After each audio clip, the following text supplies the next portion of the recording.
1947 সালে ভারত পাকিস্তান ভাগের পর এই 7 রাজ্যকে ভারতের অন্তর্গত করা হয়। এই অঞ্চলের বাসিন্দারা কখনোই নিজেদেরকে ভারতীয় সংস্কৃতিতে জুড়তে চাইত না। ভারতের সাথে মিলিত হলে তাদের জাতিসত্তা লুপ হয়ে যেতে পারে। সম্প্রতি ভারতের স্বাধীনতা দিবসে মণিপুর রাজ্যের কয়েক হাজার লোক নাগা পতাকা উড়িয়ে স্বাধীন ভূমির পক্ষে সমর্থন দেয়। সম্প্রতি উত্তর পূর্ব ভারতের 7 সিস্টার্সকে ঘিরে বাংলাদেশ এবং ভারতের মধ্যে একটি আন্তঃরাজনৈতিক অস্থিরতার সৃষ্টি হয়েছে। গত পর্বের পরে আজকে আমরা এই ভিডিওর দ্বিতীয় অংশ নিয়ে কথা বলবো। সম্পূর্ণ ভিডিওটি বুঝতে ভিডিওর প্রথম অংশ দেখার অনুরোধ রইল, লিংক আই বাটনে দেওয়া আছে।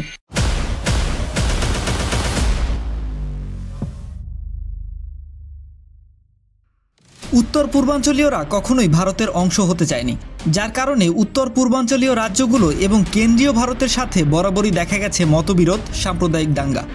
তৈরি হয়েছে নানান বিদ্রোহী সংগঠন। কিন্তু 2013 সালের পর থেকে বিগত কয়েক বছরে এই অঞ্চলে বিদ্রোহ দ্রুতই কমে এসেছে এবং 2013 সালের তুলনায় 2019 সালে বিদ্রোহের ঘটনা 70% এবং অসামরিক মৃত্যু 80% পর্যন্ত কমে গিয়েছিল। 2014 সালের ভারতের সাধারণ নির্বাচনে উত্তর পূর্বের সমস্ত রাজ্যে ভোটদানের হার ছিল 80%, যা ভারতের অন্যান্য রাজ্যের তুলনায় সর্বোচ্চ। অপ্রত্যাশিত হলেও ভারতের গণতন্ত্রের প্রতি উত্তর পূর্বের জনগণের এই আস্থা ভারতীয় সরকারকে নতুন করে ভাবিয়ে তোলে। কিন্তু ভৌগোলিক অবস্থানের কারণে উত্তর পূর্বাঞ্চলের রাজ্যগুলোর সাথে যোগাযোগ রক্ষা করতে বেশ বেগ পেতে হয় ভারতকে। মাঝখানে বাংলাদেশ থাকায় দেশের অন্য অংশের সাথে রাজ্যগুলোর যোগাযোগ বা পণ্য পরিবহন বেশ ব্যয়বহুল এবং সময়সাপেক্ষ। সেই কারণেই বাংলাদেশের কাছে পণ্য ট্রানজিট সুবিধা চেয়ে আসছিল ভারত। কয়েক বছর আগে 2টি রুটে পণ্য পরিবহনের অনুমতিও দেয় বাংলাদেশ।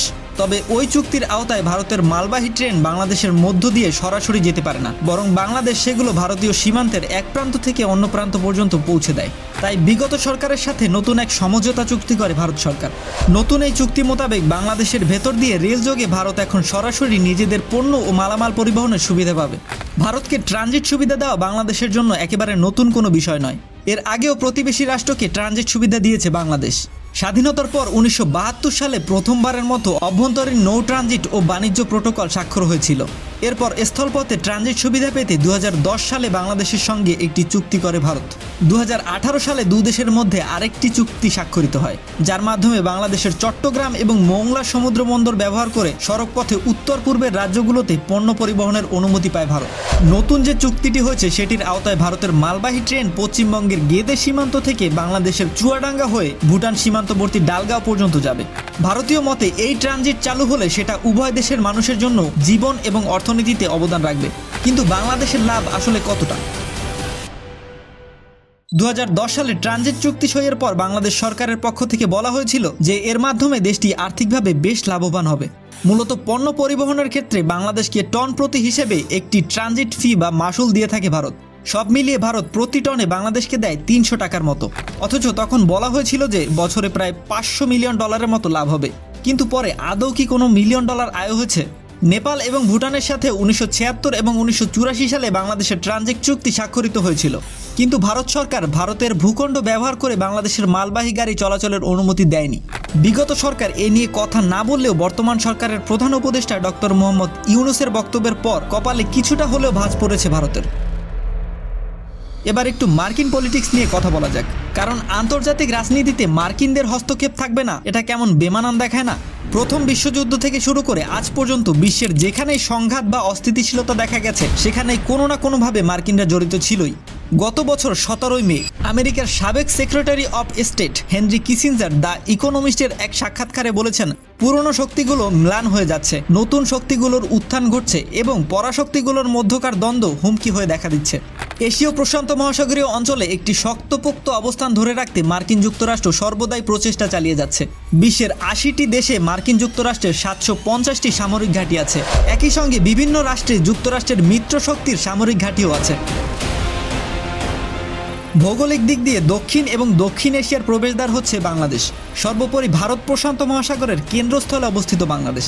বাংলাদেশের এই ভৌগোলিক অবস্থানের কারণে সেন্ট মার্টিনে একটি মার্কিন ঘাঁটি স্থাপিত হলে এশীয় প্রশান্ত মহাসাগরীয় অঞ্চল, দক্ষিণ ও দক্ষিণ পূর্ব এশিয়া অঞ্চল সব দিক দিয়ে বিশ্বের অত্যন্ত গুরুত্বপূর্ণ এই অঞ্চলে মার্কিন আধিপত্য প্রতিষ্ঠিত হবে। এ কারণে মার্কিন ঘাঁটি তৈরি করতে দিতে রাজি এমন একটি রাজনৈতিক শক্তি বাংলাদেশের রাষ্ট্রীয় ক্ষমতায় অধিষ্ঠিত হওয়াটাই মার্কিনদের একমাত্র কাম্য। একদিকে ভারতের উত্তর পূর্বাঞ্চলের রাজ্যগুলোতে দীর্ঘদিন ধরেই অস্থিরতা বিরাজ করছে, অন্যদিকে চীন ভারত সীমান্তেও বিভিন্ন সময় সংঘাতময় পরিস্থিতি তৈরি হতে দেখা যাচ্ছে। এমন সংঘাতময় পরিস্থিতিতে বা দুঃসময়ে ভারত অবশ্যই বাংলাদেশের দেওয়া ট্রানজিট রুট ব্যবহার করতে চাইবে এবং অবশ্যই বাংলাদেশ চাইবে না এমন কোনো রাজনৈতিক সহিংসতায় জড়াতে। তাছাড়া প্রতিবেশী অন্য কোনো রাষ্ট্রের সাথে তেমন কোনো সুসম্পর্কও নেই ভারতের। এর ওপর যদি মার্কিন পররাষ্ট্রনীতি জুড়ে দেওয়া যায় তাহলে সব মিলিয়ে এটি দীর্ঘমেয়াদে ভারতের জন্য দুশ্চিন্তার সবচেয়ে বড় কারণ হবে। এখন ভারতের পরবর্তী পদক্ষেপ কী হওয়া উচিত লিখে জানাবেন কমেন্ট বক্সে। ভিডিওটি ভালো লাগলে অবশ্যই একটি লাইক দিবেন এবং এমন ভিডিও আরও দেখতে চাইলে চ্যানেলটি সাবস্ক্রাইব করে বেল বাটনটি অল করে দিবেন। আপনাদের প্রতিটি এঙ্গেজমেন্ট আমাকে নতুন করে কথা বলার প্রেরণা যোগায়। দেখা হবে নতুন কোনো ভিডিওতে নতুন কোনো টপিক নিয়ে। ততদিন পর্যন্ত সুস্থ থাকুন, ভালো থাকুন।